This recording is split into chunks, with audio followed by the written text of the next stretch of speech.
苦逼上班族常濑香才刚加班结束，准备见朋友，结果一转头，两眼一黑，失去意识。再睁眼就是神明疯狂道歉，一问才知道神明需要修复时间 bug， 而他成了几千年来第一个被时空震荡波及的无辜。虽然他的精神和灵魂还活着，但肉体在现实世界已经被判断为死亡，如果强行送回，只会引发更大的扭曲，也就是说他只能转身到异世界。神明还非常人性化的给了他和家人沟通的机会，家人先是震惊，然后提醒他一定要赔偿。他们一向对自家的长女非常放心，得知他还活着，心里好受了许多。去异世界没关系，只要人还在就行。他还和两位好友做了告别。此外，阿香提出异世界文明落后需要补偿，并且在询问异世界管理者女神之后，确认异世界是有剑与魔法和魔兽的。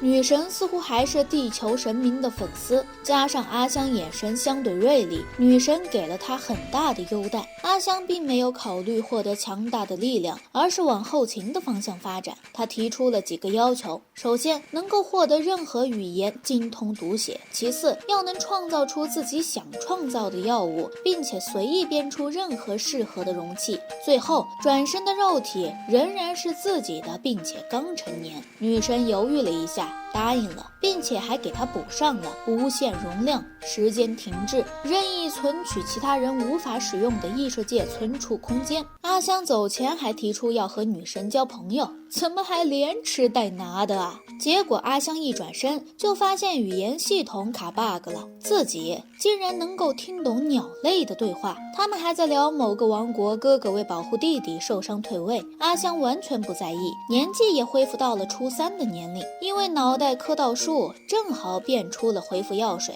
发现还真的挺管用，背包也可以随意放取，而且变出的药物竟然还没有副作用。他靠着科补药一路走到了城镇。刚到异世界肯定是要赚取资金的，他先制作了4瓶治疗药水，反正没成本，卖多少赚多少。这个异世界的灯都是魔法石做的，他去旅馆问了一下，住宿至少要4枚银币，所以赶紧前往猎人公会询问，结果却被告知受伤要去找医馆和药师，但这个时间点根本就没人开门，而且药师也去了隔壁镇上。但听说阿香赚不到钱，没地方落脚，前台小姐姐不忍心，表示可以给她一张折叠床，收留她一晚。但至于晚饭，他破例给了阿香暂时的经营许可，让阿香有机会在店内推销。阿香卖治疗伤口和恢复骨折内伤的药水，价格已经非常便宜了。不过在大家看来，受伤只需要在旁边找点药材就能用。但因为阿香年纪看起来还小，猎人公会的众人都比较心善，纷纷分了食物，只是让阿香帮忙捏肩。毕竟在他们看来，阿香和女儿年纪差不多大小。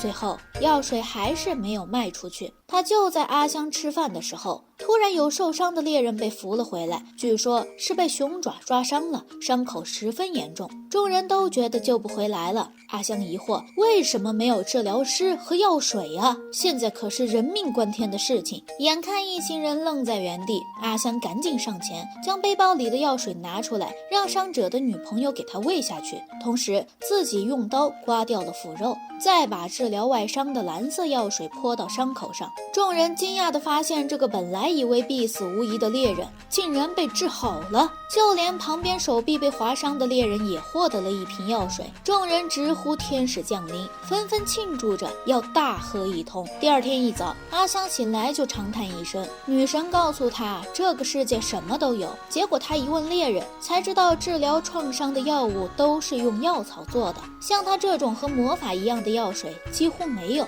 至于魔法师，有一些人穷尽一生才能施展出如火烛般的火苗或者一滴水，搞半天这魔法水平竟然这么低。外面的也不是魔法师，而是萤石，只是不像地球那样有辐射而已。所以阿香所处的并不是想象中的剑与魔法的世界，不过过得还挺舒服就是了。但是一个没有身份后台的小女孩能制作这种药物，很有可能出事。果不其然，领地的男爵已经找了过来，而且来找他的人非常的残暴。阿香知道硬斗是不可能的，所以做了个局。这个男爵也不是什么好人，之前为了升职强取豪夺，无恶不作，这些都是猎人们告诉阿香的，属于很常见的小人类贵族。他表示这个药物是自己制作的，但半真半假的告诉贵族自己需要手表才能制作药物，而他的手表因为价格太高，被刚才抓他的人给抢走了。贵族赶紧还给阿香，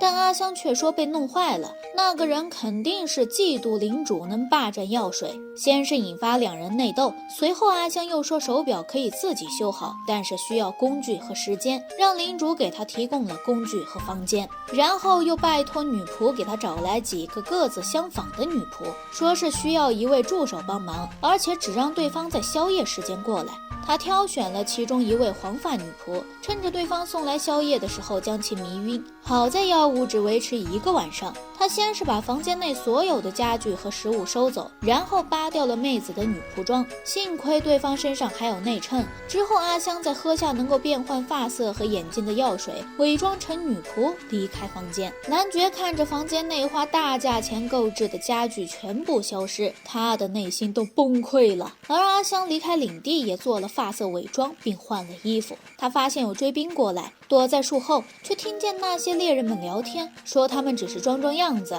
才不会帮男爵抓人。别忘了，阿香可是天使啊！这个主意还是前台小姐姐提出来的，这样他们还能换到一笔资金。阿香感动不已，在这个异世界她过得还挺不错。阿香开始朝着王国首都赶路，却在半路休息的时候遇到了一架马车，车上的小姐发现在树林里变出大床休憩的阿香，她以为阿香是传说中的女神，结果阿香被吵醒，起床气爆发，把这位小姐吓了个够呛。不过三人还是坚定地认为阿香是女神。阿香解释她并非女神，只是来自异世界，正好认识女神，于是被三人当作异世界女神。原来这一家是伯爵家的孩子，这对兄妹是长子和次女，还有女骑士，而他们所在的王国正是阿香听到的2只鸟聊天的王国。长子他们过来是为了探望在这个王国的外婆，听说外婆已经病重了，希望阿香能够赐予他们祝福。阿香想了想，让他们讲述悲伤的事情，让自己落泪，要营造出一副女神的眼泪就是灵丹妙药。结果兄妹全讲的是小事，直到女骑士开口，阿香嚎啕大哭。女骑士表示她的故事并不悲伤，但阿香一听，一心成为女骑士，两耳不闻窗外事，反应过来身边的朋友都结婚生子，再看自己浑身腱子肉，手掌还有练剑磨出来的茧子，结婚年龄也过了，恐怕会单身一辈子。不过这种事情也没什么了不起的，可同为社畜的阿香被打动了，所以她变出了3瓶药水，一瓶赐予了兄妹，说是给他外婆喝的，另外2瓶给予女骑士，一瓶让她在信任的人面前才能喝，另外1瓶给她想要治疗的人喝。之后伯爵一家把这件事告诉给了国王，国王很惊讶，怀疑真假，没想到女骑士直接掏出阿香给她的药喝了下去，并且当场变得年轻了许多。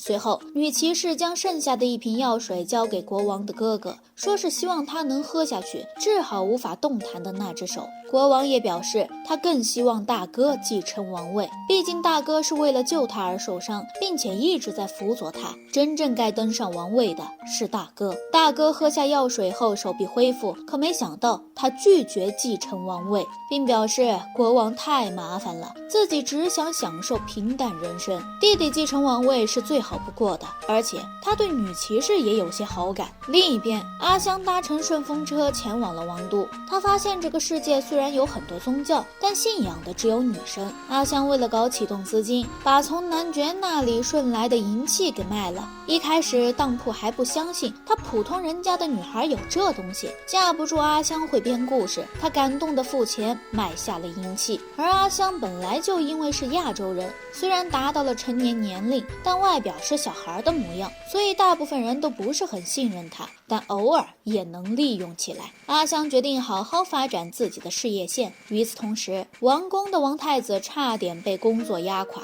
正好好友亚兰过来找他，于是三人约着出去干饭，还去了最近很喜欢的一家店。原来阿香正在这里打工，并且他来还带来了很多新菜谱。太子尝一口就觉得很美味。亚兰表示这里还有额外服务。一旁的宰相之子感觉不对，只见阿香正在给其他客人做指导，还教别人如何做生意对待客人。太子觉得阿香有点厉害，而亚兰花了5枚银币，就带着另外2人从阿香那里了解了关于贵族领地的经营方式，甚至想法和思维非常成熟。比如说提出降低税率，平民有更多时间去做其他的副业，消费也能跟得上来，而商人的税率降低后会有更多商人出现，所以营业额也不会下滑。只要百姓富足，消费力就会增加，而且路过的商人也不会空手而归，他们肯定会进货再走，这样农民做的手工艺品也能卖出去。但直接下调税率，受到利益波及的贵族肯定会闹，所以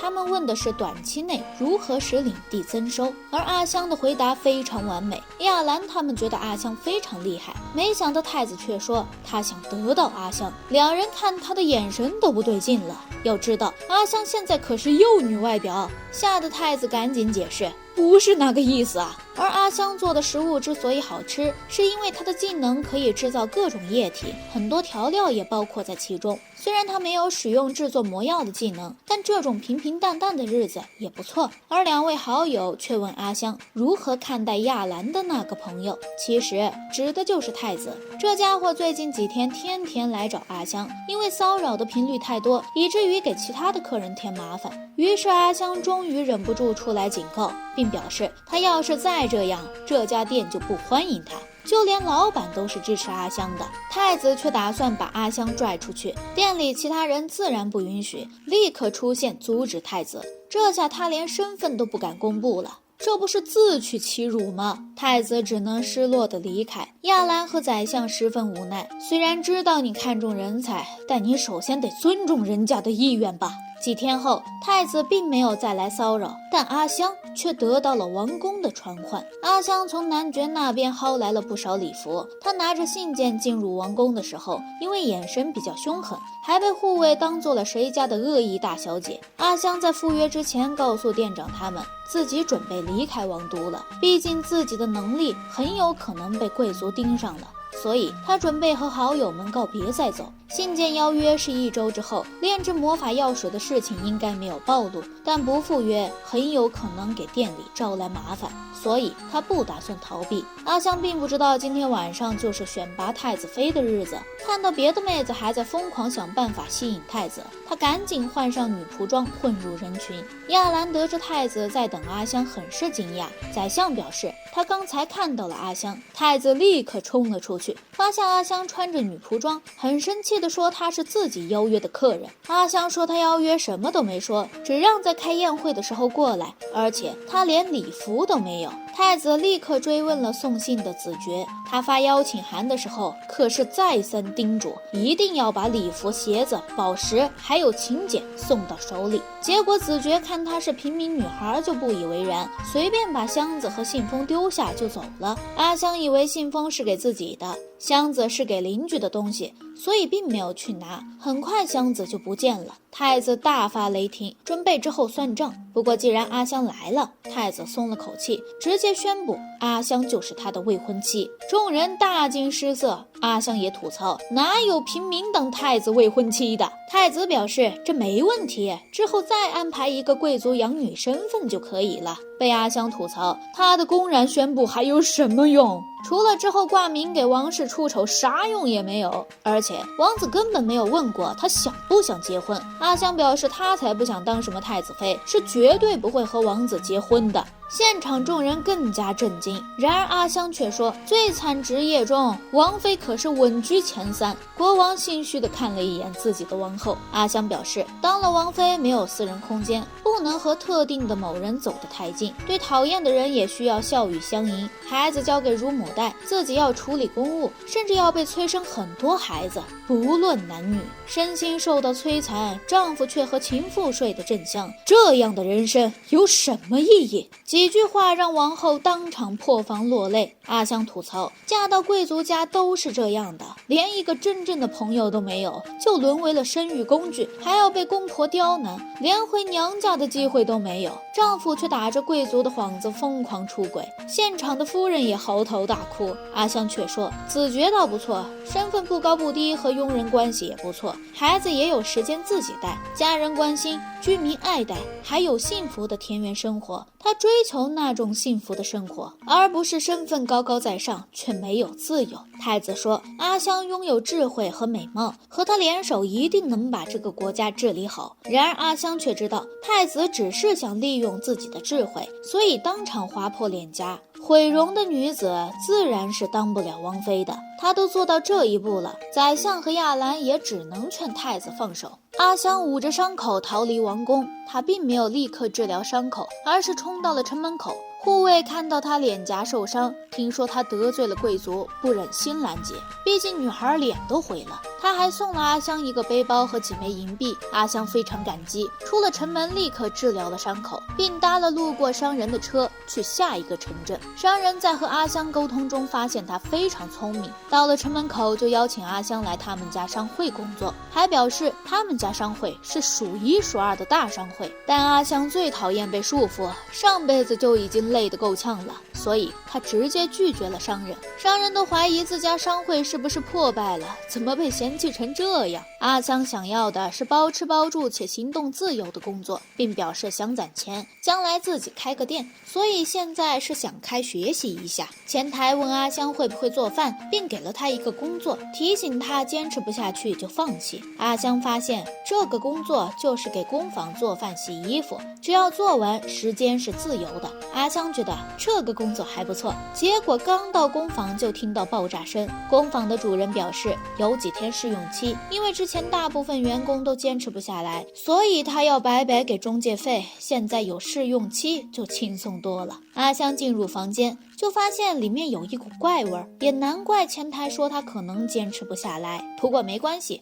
他有魔法药剂。阿香迅速打扫完卫生，发现工坊除了平时搞科研之外，员工也会制作一些工艺品售卖，比如说用来装酒水的铁壶，毕竟银制品只有贵族用得起。此时阿香想起她也可以买玻璃容器呀，毕竟她能直接想象瓶身。于是阿香掏出了超级精致的玻璃制品，并表示设计者是她的朋友，对方家里管得非常严，不能和别的男性接触，不过可以接工坊的定制，当然也会给工坊一些提成。工坊的众人非常高兴地接受了，而这个工作只需要打扫完卫生后，阿香就非常轻松，甚至还有时间去图书馆看书，顺便了解了这个世界的基本常识。接下来他还要去找一个靠山，巩固自己的位置，这样才能活得更加自由一些。当然也有流浪的孩子盯上他的钱包，阿香被抢钱了也完全不着急，因为他的钱包放在真正的储存空间里，而那个钱包他也动了手脚，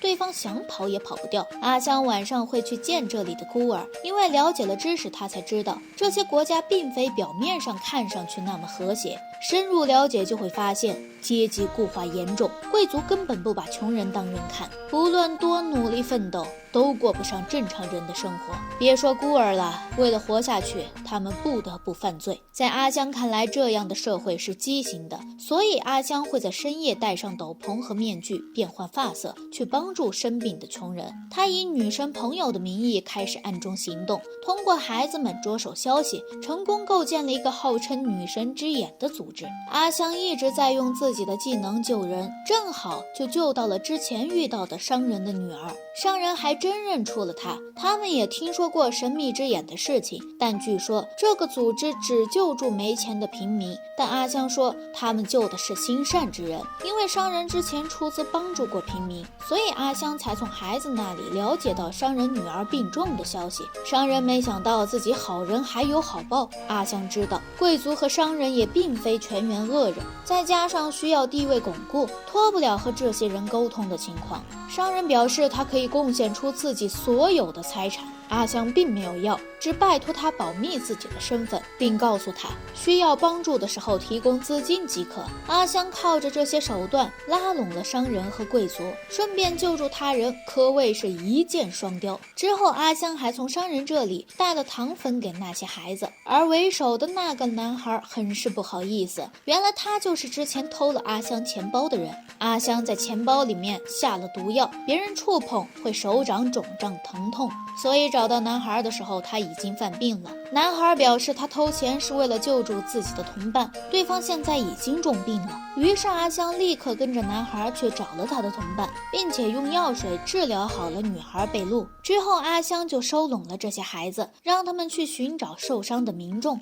阿香会保障他们的温饱。于是秘密组织就这么构成了，这些孩子们负责在城镇搜寻情报，而关于女神之友的消息也会很快传出去。只是没想到工坊中有一个学徒拜托阿香冒充未婚妻陪他回去应对家长，对方似乎还是贵族出身，不过家里排行老三，他父亲是一名子爵。阿香还以为自己莫名变得很受欢迎，但学徒说他只是为了防止被催婚，他其实根本就不想结婚。阿香无奈，看来是自己想多了。不过阿香在宴会现场吃得很开心，礼服还是商人帮忙提供的，只是首饰是阿香自己准备的，周围的夫人们都很羡慕，但其实就是阿香通过想象容器上挂着的，只是好像想得太精致了。正好这个时候有一些适婚年龄的千金正在和子爵的长子会面，阿香假装是老三的恋人，谎称要送上一份礼物，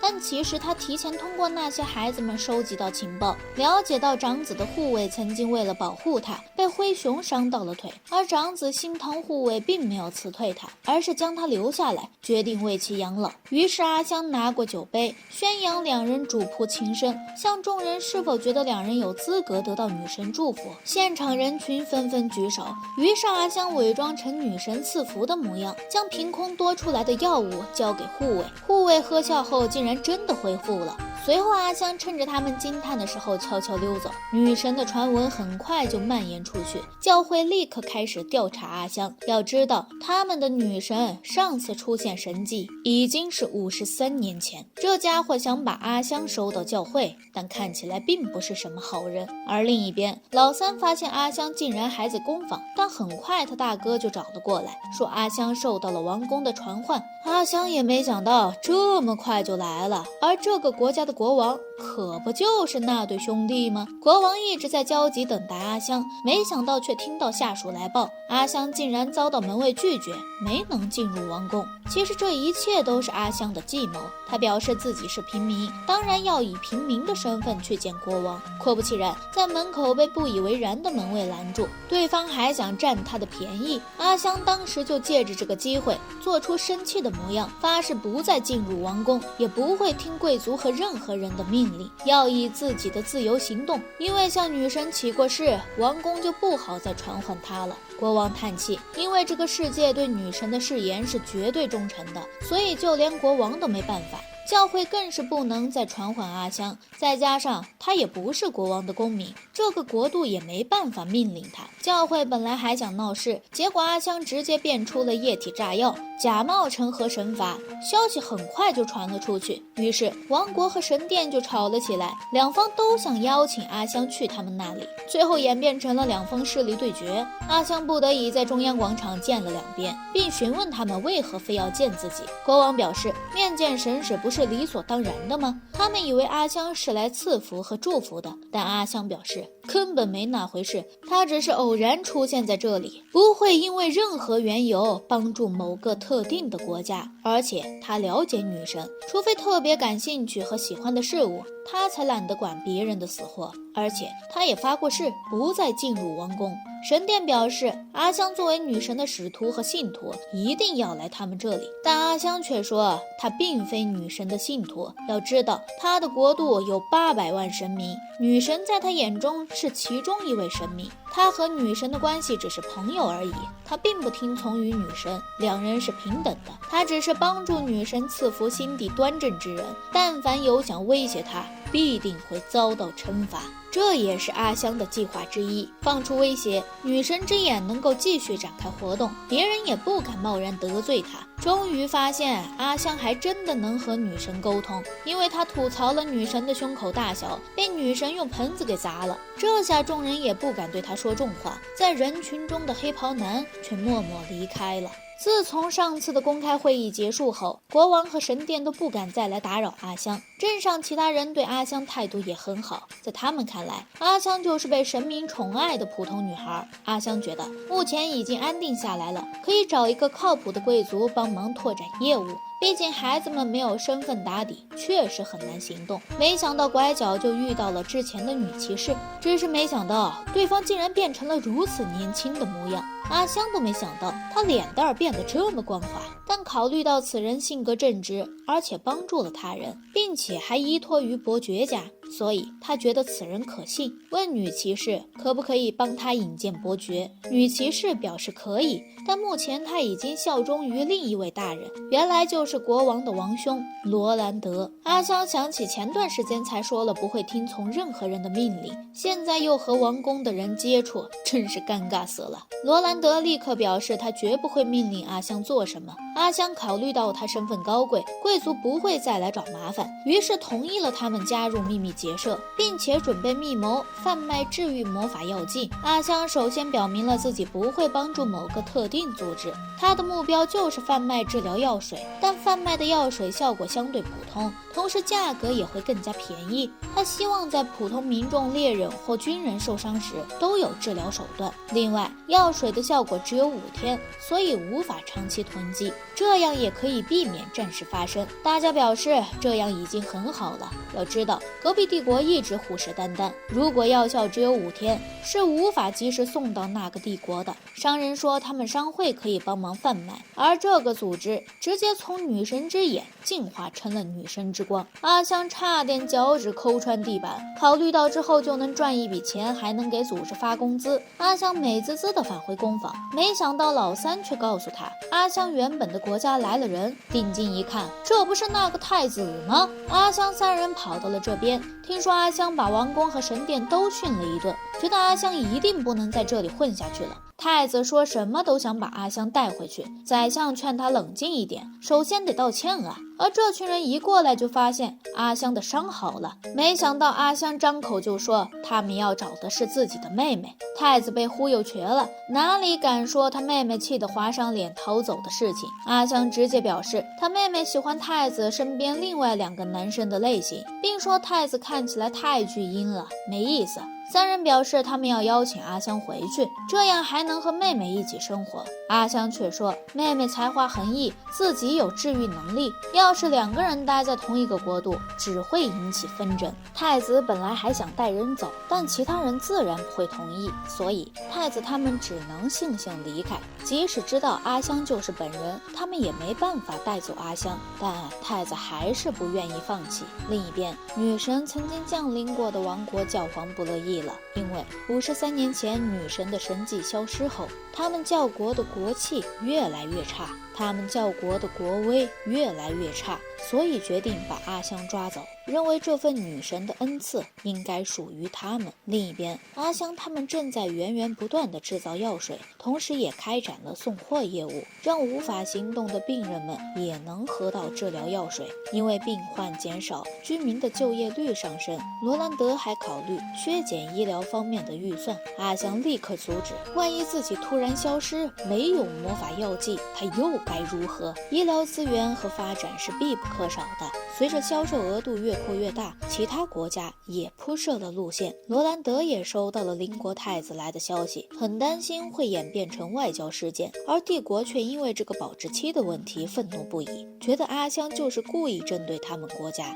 想把阿香从王国抢过来，这样就可以在国度内源源不断地制造药水，他们就能统一整个大陆了。于是宣布对王国发动战争，夺走阿香。阿香赚了钱之后，给那些孤儿们安置了房子，还准备给他们安排一些普通的工作。他打造了一些小吃道具，教会这些孩子们做现代的小吃，还教导他们学会算术和对人处事。阿香还在戴面具送药，但其实大家都知道他的真实身份了。阿香感慨，这种和平的日子还在稳步发展，之后慢慢再找个对象就行了。结果国王已经收到了帝国要攻打他们的消息，对方有兵力3万，其中1万是运送物资的，另外2万要跨越山脉动手。他们国家有4万士兵可以迎战，因为是在本土作战，所以补给方面非常有利。但罗兰德总觉得有猫腻，果不其然，边境已经被2万士兵给突袭了，他们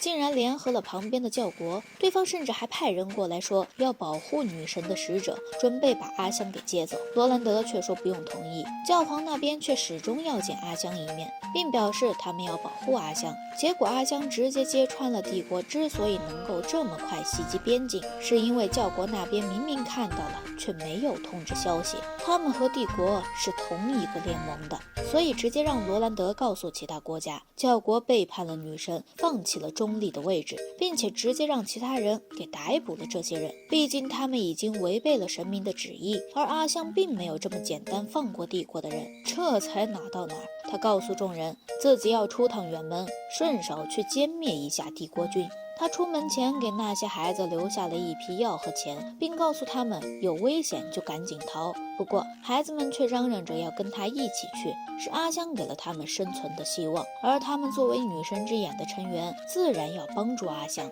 没办法，阿香还是带上了这些孩子，但他没想到罗兰德竟然也来了，两边吵了起来，都无法说服对方，最后还是一起上路了。阿香本来就没打算赴死，大不了那个时候外挂全开。他们一路往边境方向赶，中途疏散了很多村民，并征用了村子里的井水，再三嘱咐所有村民不要饮用。7天后，他们抵达了目的地的村落。阿香按照计划布下陷阱，已经是稳操胜券了。女骑士已经探寻到了敌方的踪迹，她靠补充精神类的药水，花了2个小时就赶了回来。他们在高处看到了敌方的队伍，发现帝国指挥官旁边甚至还有教国的主教，看来不但默许对方穿越国境线，教国自己也加入了其中。而阿香他们在高处布下陷阱，先是用烟雾弹迷惑了对方，随后阿香在他们逃跑的时候，朝着粮草车辆中丢入了燃烧弹，这些火焰根本无法扑灭。指挥官赶回去的时候，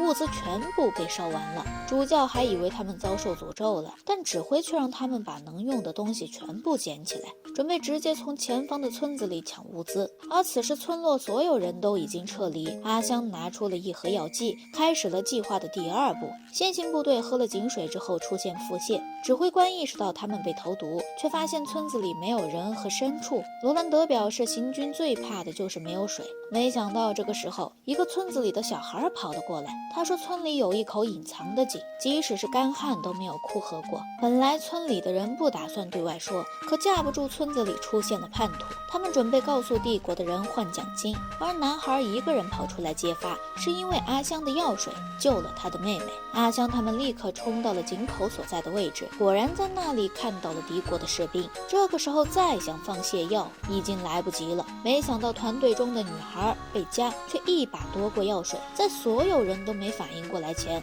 带着药水投井了。艾米尔说女孩的命是阿香救的，所以他们愿意做出牺牲。然而阿香的外挂已经开了，别忘了，他的能力是可以在任何地方产生药物，那个容器甚至可以是对方的内脏。所以3个士兵立刻被放倒，而贝加并没有出事，是因为他在投井的瞬间被阿香用空间救了下来。阿香告诉他们不能再随便牺牲自己。那些帝国士兵被俘虏，阿香治好受伤的马匹，带着众人返回王都。之前下过药的村庄都放了解毒剂，而那些腹泻的药剂也最多维持10天。阿香从其他动物那里了解到了情报，隐藏并给帝国士兵造成了极大的打击。而罗兰德和女骑士联手击败了先遣队，女骑士更是威名远扬，让敌方震撼不已。剩下的士兵和主教翻山越岭来到小镇，没想到刚刚到，就发现那里已经有士兵守护。敌方指挥官见此，彻底失去反抗性，当场就投降了。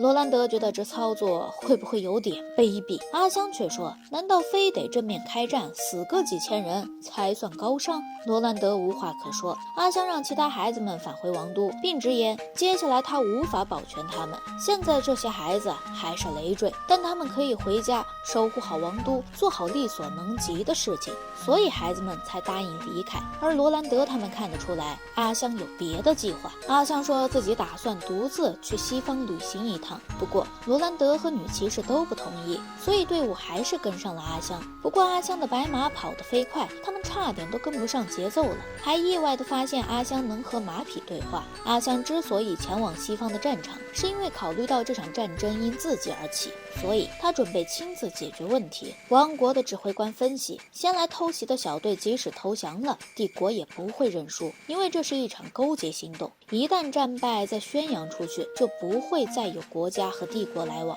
所以他们应该是赌上了一切来战斗。这怎么不能算是一种赌国运呢？总之这场战斗是免不了了。阿香想直接在战场宣布他们先遣部队战败，但是敌军估计不会相信，所以阿香直接把罗兰德作为诱饵放了出去。敌方士兵听说有魔法药剂，立刻开始行动，而罗兰德的出现让那些士兵疯狂想要立功，他们一窝蜂地冲向了山丘。然而这些士兵根本就不是冲着罗兰德来的，而是准备抓捕阿香。女骑士和罗兰德为了保护阿香，双双负伤，女骑士的腹部甚至被长枪贯穿了。这个士兵还在庆祝自己干掉了鬼神，没想到阿香直接一个断头斩，兔子急了也要咬人的。阿香身上的金光冲天而起，她治疗女骑士之前还没忘记先搞一套仪式，假装是来自于女神的赐福，先治好了女骑士的伤，然后以创造容器的技能直接搓了一把高分子剑，这个武器能吊打现场一群人。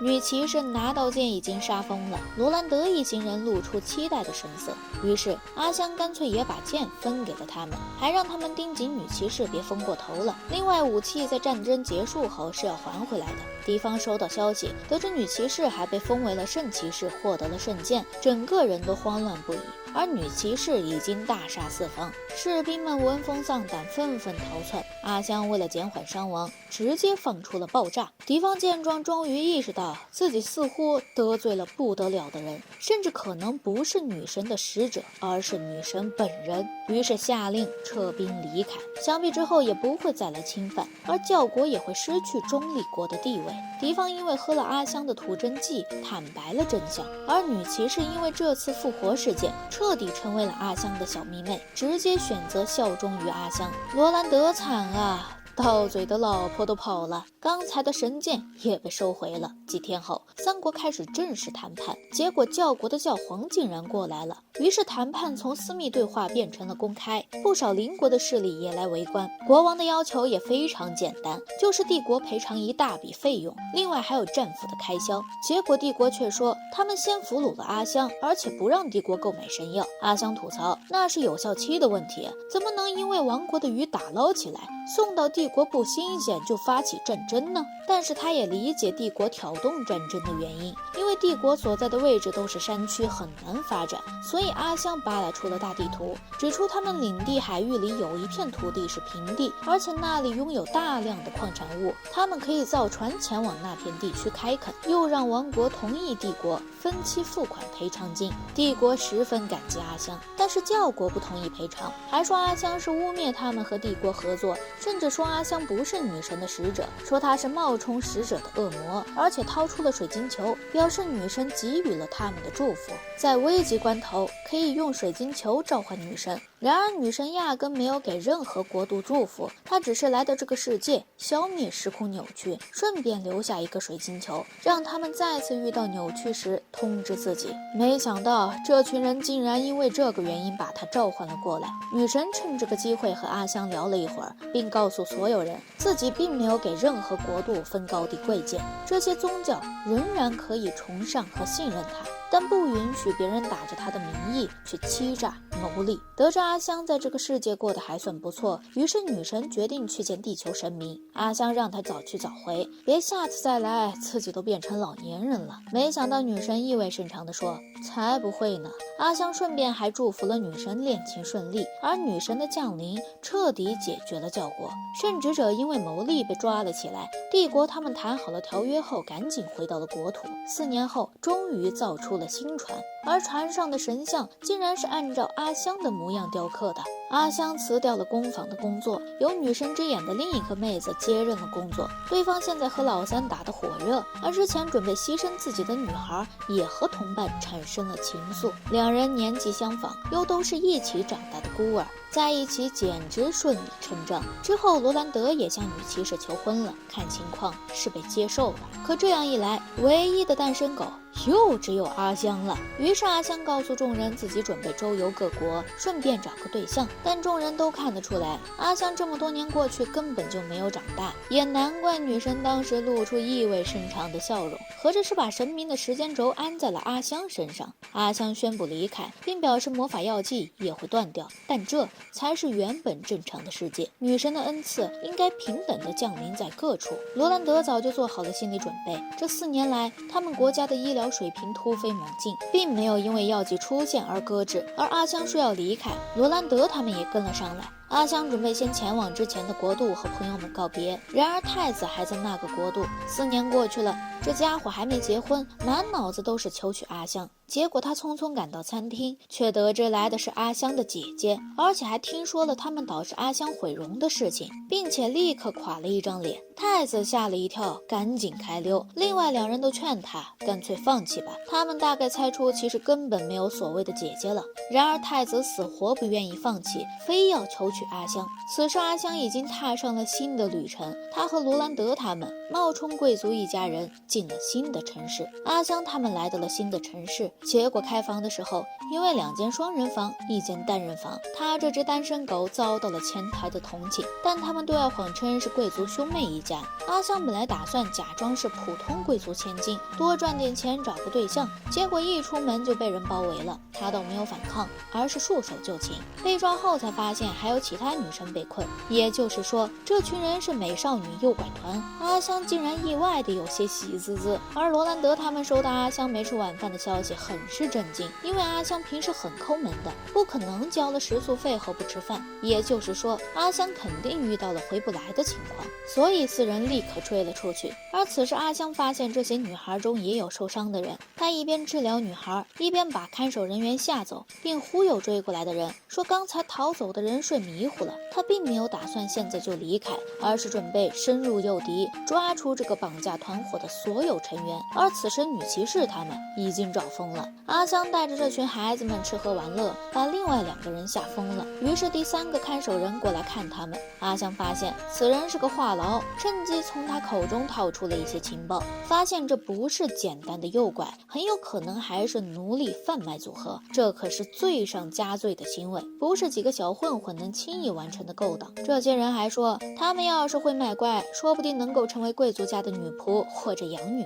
并表示第2天早上就要出发，因为阿香家的亲属一直在找少人，他还很羡慕他们能被贵族买走，甚至觉得自己也想被买卖。而阿香他们被送上了马车，他在木桶里划开了绳索，正好听到有门卫拦截车辆询问货物。小混混们表示里面装的都是空桶，于是阿香立刻钻了出来，表示他们是绑架犯。没想到这群门卫竟然是同伙，好嘛，也难怪他们不检查。阿香一不做二不休，直接放出爆炸，引来周围的民众。随后一道金光冲天而起，罗兰德一行人立刻赶了过来，而阿香已经带着其他女孩用辣椒水放倒了这些人。其他士兵也匆匆赶到，阿香趁着人多，立刻揭发了绑架案。之前多起连环诱拐一直没有消息，原来是队伍中混了内鬼。众人好奇阿香是怎么打败这些家伙的，没想到阿香却说是女神救了他们，并表示女神非常不满这种诱拐行为，要求买卖同罪，一旦没有给犯罪人相应的惩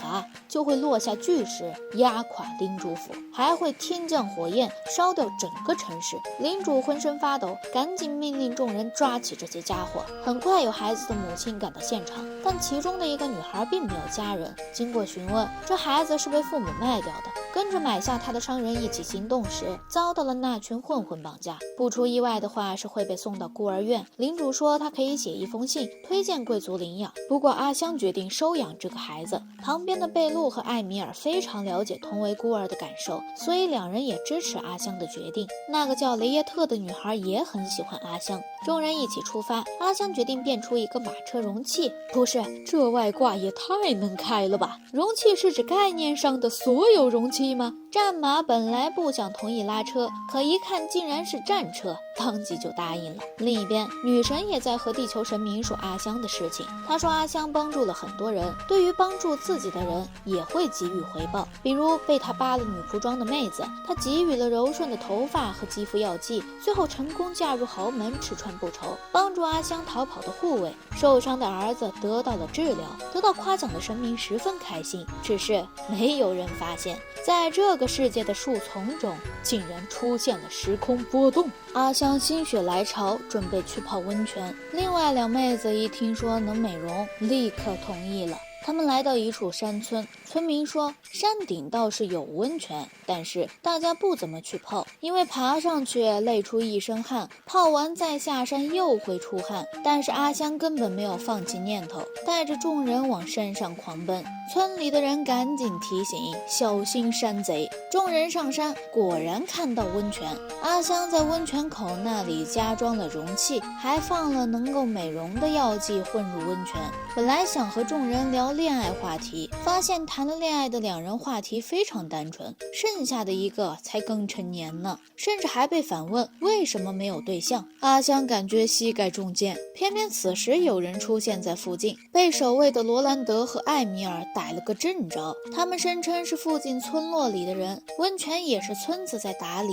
还问阿香他们要不要去村里品尝美食。不过三人看起来十分心虚，罗兰德他们都觉得非常可疑，但阿香却喜欢扮猪吃老虎，于是答应了下来。村子稀稀落落，里面倒是有不少人，大部分人看起来都是青年。阿香还以为是落魄农村的相亲宴，被众人吐槽不是这样的。奇怪的是饭菜里并没有下毒，阿香准备的治疗药也没有用上。而吃完饭后，这些人就准备开会，还说阿香他们在村子里目前也算村中的一员，所以要服从会议的安排。先是诉苦说他们村子被山贼盯上了，然后表示需要一名强大的剑术大师帮忙。女骑士本来就非常向往行侠仗义，眼看他就要上当了，阿香却起身一口拒绝。于是现场村民们瞬间破防，指着阿香的鼻子骂他多管闲事。罗兰德皱眉，村民根本就不是希望多出一名帮手，而是想让他们去当盾牌引开山贼，宁愿牺牲路过的旅客，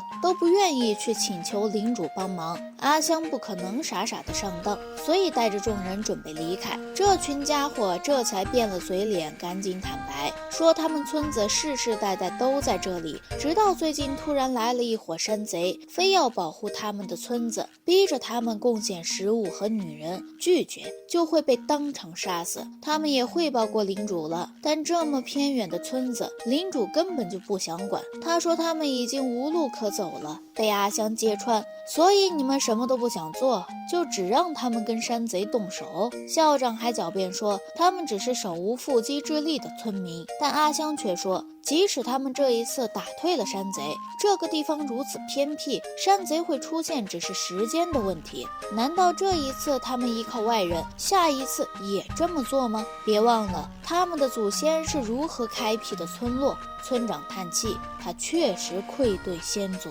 此时邀请阿香他们来村子里的年轻人却说他们愿意战斗，但并不了解如何战斗，可他们也想守护家人朋友。其他人也振作起来。阿香叹气说他们一开始就不该做局，而是直接向他们求助，自己也不至于如此生气。阿香放弃了温泉之旅，以女神之光组织开展了活动，让女骑士他们指导众人训练，剩下的人则戴着手套布置陷阱。之后阿香又兑了加强的药水和毒素抹在藤蔓上，村里缺布置陷阱的盆子，阿香大喊女神平乳，于是换来了很多盆子。村里的妹子们负责帮忙做饭，他们终于布置好陷阱，村民也训练得差不多了。一大群山贼就已经杀到了村子门口，这些家伙被拒绝后，一怒之下对外面的陷阱发起攻击，结果发现怎么都砍不断，还被上面的毒素给波及了。好不容易翻墙进来，又接连踩到陷阱，山贼头目还想动手，他打掉了其中一人的武器。本以为这些家伙都不会是他的对手，没想到阿香一声令下，女骑士一跃而起，砍断了巨木。山贼哪里还敢反抗，当场下跪认输。受伤的人被阿香用药水治好，其他山贼都被绑了起来。他让村民去城里通报，派专业人士过来押送，顺便还能换取一笔赏金。村长对阿香表示了感谢，抓住盗贼固然是好事，但阿香让他们村子中的人拾起了自信，亲手保护自己的村落的满足感是不一样的。阿香他们解决完山贼，准备离开了。走之前决定先去泡温泉，不过村里的男孩拦住了女骑士，说希望和她学习武术，保护村子。女骑士说学武不是为了击退谁，而是有一颗保护他人的心，现在他们就已经做到了。之后泡温泉的时候，阿香突然心血来潮，决定下次开一个药剂店，所以他打算去大城市一趟。城里的士兵发现多了一家药剂店，据说还能承接制作特殊药剂。两个士兵老脸一红，立刻冲了进去，但很快就被萝莉击中心弦。而阿香在4年的学习中，已经逐渐掌握了药剂的效果，让它看起来不那么惊人。而士兵们想买的是治疗足癣的药，那你们脸红个锤子呀！看起来不贵，但阿香黑心得很，这个药只能治标，不能治本，所以想不痒就得一直买，细水长流，割韭菜才是真谛。而阿香和贝露他们这次选择装作不认识，让贝露两人假装街商会的委托来当阿香的护卫，但其实阿香也有心磨练他们，毕竟自己不能一直陪着这些人，而且他也要给女骑士他们腾空间吧。但他却不知道女骑士一直在暗中保护他。罗兰德一直暗示今晚吃烛光晚餐，可惜女骑士根本没 get 到，一心要熬夜保护阿香。此时阿香在街上遇到了孤儿，对方表示他们不偷不抢，只收1点铜币就可以帮忙拎东西。阿香非常同情孤儿，还告诉他自己在这里开药店。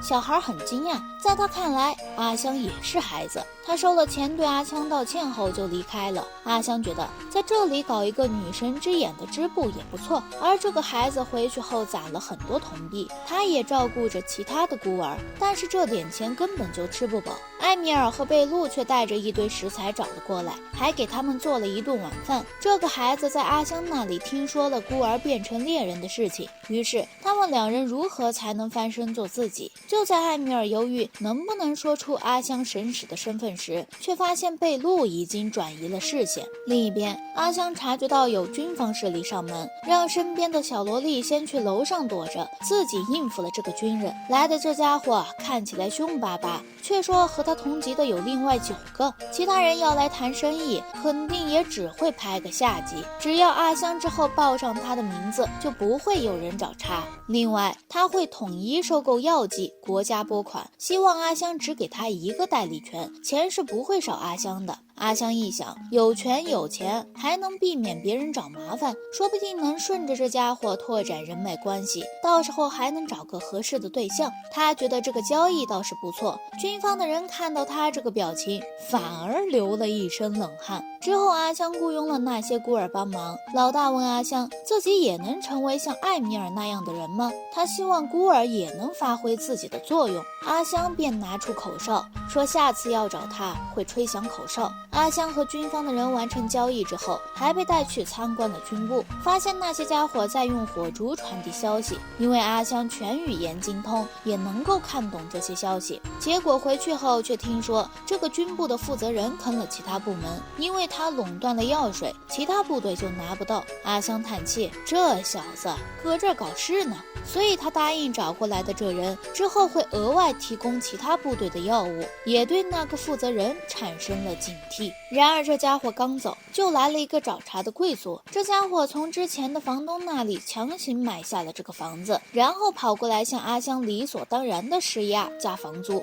并表示房租必须是店内营业额的1半，还要求阿香把药水的制作方式和进货源头告诉他，并且店内的所有东西都归房东。阿香说这样卖的话自己就会亏钱，他还让阿香涨价几倍。阿香冷笑，但却答应并签约了。第二天房东过来收租金，结果却发现阿香去开了支店，签约的那家店反而变成了便当店。房东还要威胁阿香，阿香却说自己能开到军营去，要是房东再逼他就离开这个城市，顺便走前宣扬一下自己是被某某贵族逼走的。贵族一看也没办法了，答应把店给卖掉，而且还是以原价卖出，之前的签约也作废了。看这家伙屁滚尿流的走了，阿香一行人才露出笑容，并且前往中介那边压低了租金。结果返回之前的店铺却被告知便当卖得格外的好，甚至还有50人前来预订。所以阿香一边卖药水还得一边卖便当了。并没有人知道进入城内的马车上竟然带了一只黑老鼠。阿香他们现在还得早起做便当，但是每个人做的便当受欢迎程度都不一样。阿香亲手做的反而不怎么受欢迎，明明菜谱到饮料都是他来想的，众人只好买下来做安慰。而阿香统计了一下店内的货物，发现从药水到便当、洗发水还有玻璃制品样样齐全，这里已经不再是药店，而是百货店了啊！甚至可以开成便利店，让罗兰德去送外卖了。统计的时候，女骑士发现止咳药和退烧药卖光了。阿香疑惑，昨天才补了库存来着，难不成最近有什么流行感冒？之后阿香出去送货，还雇佣了孤儿们一起帮忙，发现女骑士竟然又追了过来，吐槽她完全不和对象相处。随后阿香询问这些孩子们有没有感冒发烧，发现这些孤儿都挺健康，毕竟艾米尔一直认真照顾这些人。阿香将药水送到了军队负责人那边，顺便吐槽他们完全没把药给王宫看守部队。没想到军队负责人一副理所当然的模样，阿香这才意识到这边的军队分布不一样，看来是自己搞错了，人家完全不负责那边的人啊。而此时他发现桌上有一张文件，顿时大怒，因为文件上说药水被高价出售，这家伙竟然在倒卖药水。负责人大呼冤枉，原来那张单子是非法侵占军需物资的一伙人搞的秘密沟通语言，他和其他部队才联手抓起来。没想到阿香竟然能够看懂单子，阿香不能再暴露自己的身份，于是赶紧谎称自己是天才，能够一眼破解这些暗语，并且还把破解的方式告诉了他们。负责人觉得他很厉害，问阿香愿不愿意加入军队，可以破例提拔阿香当干部。阿香一口拒绝了，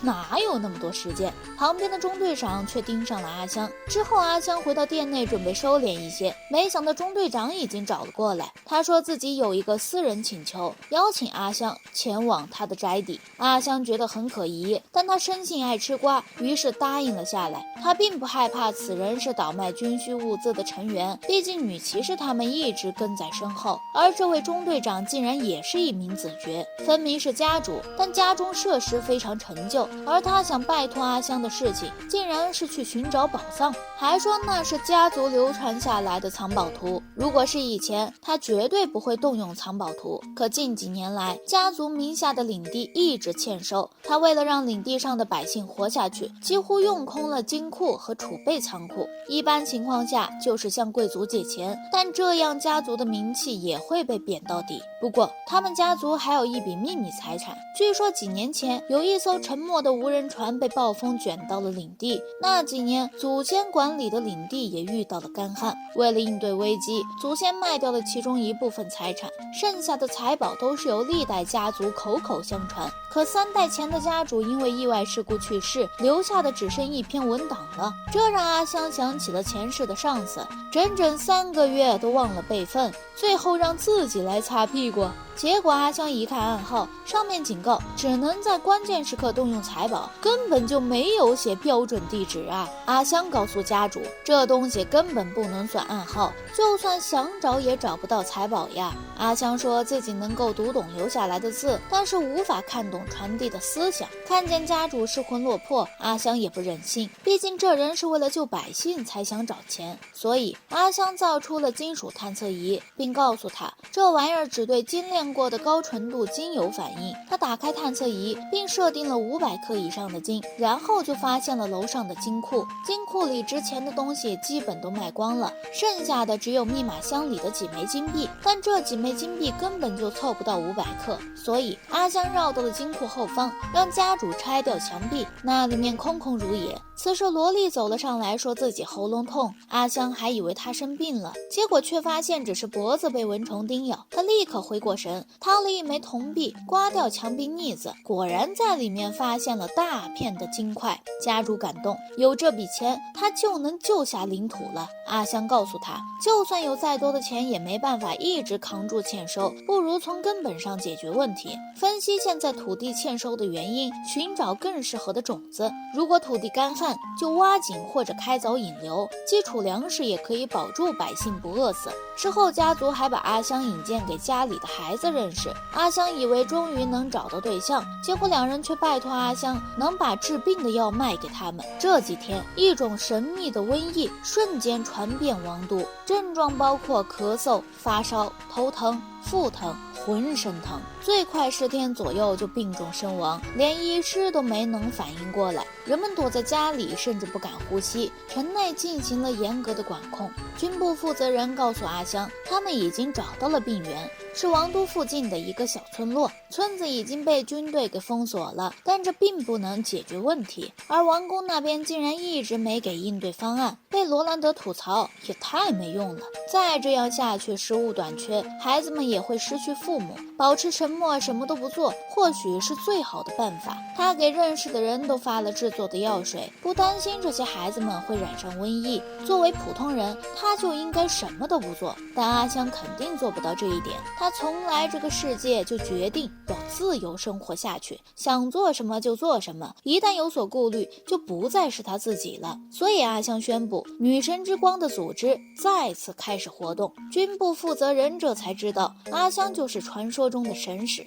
阿香通过口哨叫来了那些孤儿，他们已经喝了药，不会被传染，非常适合去传递消息，告诉那些患病的人，药店免费发放治疗药物。至于生病无法行动的，可以委托他人带上容器来要。另外，阿香还让罗兰德去通知那些贵族，包括之前找茬的那个房东，对方闻到利益就会立刻开始行动。另外，阿香让军部负责人协助的士兵也喝下了预防汤药。第二天，这些感冒的病人纷纷来到广场，阿香恩威并施，也打出了女神的名义和警告。随后，阿香手搓了一个女神的雕塑，治疗的药水会从女神的瓷瓶中源源不断地流出，大家排队上前领取，仅需少量引入就能预防和治愈现在的传染病。一旦接走超过24个小时，药水就会失效，所以最好当场喝下，反正规则是他定的，其他人就乖乖听话吧。阿香还把单独的药物交给了家主，让他拿到国王那里去，并表示还能趁这个机会重振家族。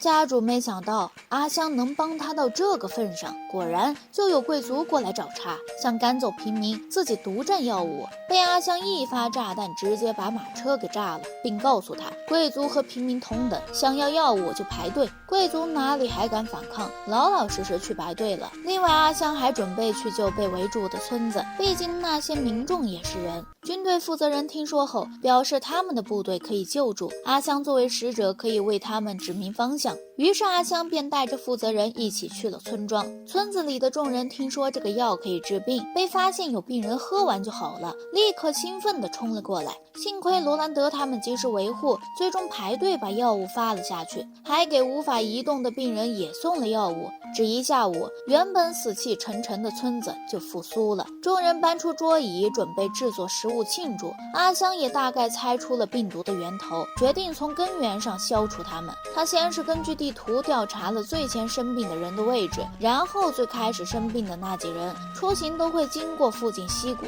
于是阿香他们前往溪谷调查，他给自己变出了一副探测功能的药水容器。大哥，你直接能变万物不就行了吗？非得声称它是容器。这个眼镜可以直接寻找到病原体。阿香发现那些细菌移动得太快了，一进去就看到被感染的兔子，便发现这种病是通过动物传播的。他随着病毒找到了山谷深处，发现那里出现了一个巨大的黑球，仔细一看，周围的空间都扭曲了，感染的动物也是从黑球中跳出来的，这就是女神之前说过的扭曲。阿香当即召唤出了紧急装置，并且直接把女神给召唤了过来。女神一看到扭曲吓了一跳，感慨幸亏不是很大，准备立刻消除空间扭曲，还让其他人赶紧撤离。阿香一看到熟悉的白光，拉着众人赶紧跑。上辈子就是莫名其妙的死在白光下，这辈子还不得赶紧开溜。结果光波冲得太快，一行人差点被卷进去，幸亏女骑士反应及时，扑倒了阿香一行人。等光束消失，阿香发现女骑士也不见了，